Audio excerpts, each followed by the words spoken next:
Cinema గురించి అనుకోవటం రెండు ప్రశాంత్ గారితో పరిచయం నాకు ఆల్మోస్ట్ 10 ఏళ్ళు అయిపోయిందండి. ఓకే 10 ఏళ్ళ బ్యాక్ ఏదో సినిమా ఆడిషన్కి నేను వెళ్ళి ఆడిషన్ ఇస్తే అక్కడ ఆడిషన్ తీసుకున్న ఆయన ప్రశాంత్ గారు. సో అలా పరిచయం నాకు. ఈ హనుమాన్ అనే ఐడియా ఆయన చేద్దాం అనుకుంటున్నారు జాంబిరెడ్డి తర్వాత అని జాంబిరెడ్డి ప్రమోషన్స్ చేస్తున్నప్పుడు ఒకసారి నాతో చెప్పారు. కానీ ఎలా చేస్తున్నారు, ఎవరితో చేస్తున్నారు, నాతో అనుకుంటున్నారు అనే విషయం ఏది అప్పుడు ఇంకా క్లారిటీ లేదు. ఓకే జాంబిరెడ్డి రిలీజ్ అయిపోయిన తర్వాత ఒక 3 monthsకి కాల్ చేసి మళ్ళీ ఈ సినిమా నాతో చేస్తున్నా అని చెప్పడం జరిగింది. ఓకే సో స్టోరీ ఫస్ట్ వచ్చింది, తర్వాతే తేజతో కలిసి చేద్దామని. ఓకే సో తేజానే ఎందుకు అనుకున్నారు?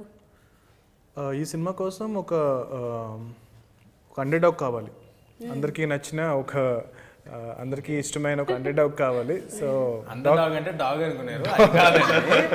మామూలుగా సాధారణంగా మనం చూసే ఒక కుర్రాడు, బలహీనుడు అంతే. యా సో అలా నేను చూస్తున్న టైంలో అప్పుడున్న హీరోస్లో నాకు తేజ పర్ఫెక్ట్ అనిపించింది క్యారెక్టర్కి.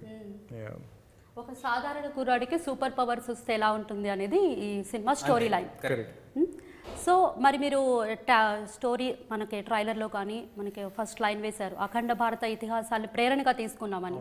సో పురాణానికి లింక్ ఉందా? ఉందండి, డెఫినెట్గా ఉంది. సో నాకు పురాణాలు అంటే చాలా ఇష్టము.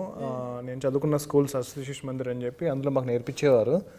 ఆ ప్రాసెస్లో నాకు వీటి మీద, ఈ స్టోరీస్ మీద, ఈ ఇతిహాసాస్ మీద చాలా ఇంట్రెస్ట్ కలిగింది. సో నేను వేరే జోనర్స్ చేసినా సరే, తీసుకున్న, కల్కి తీసుకున్న, జాంబిరెడ్డి తీసుకున్న, ఎక్కడో అక్కడ ఈ ఎలిమెంట్ అనేది మిక్స్ చేస్తూ ఉంటాను.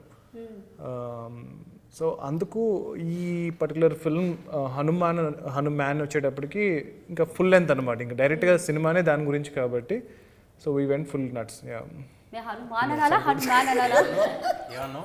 సో యాక్చువల్గా అది మార్క్ చేసి కట్ చేయండి బ్రో.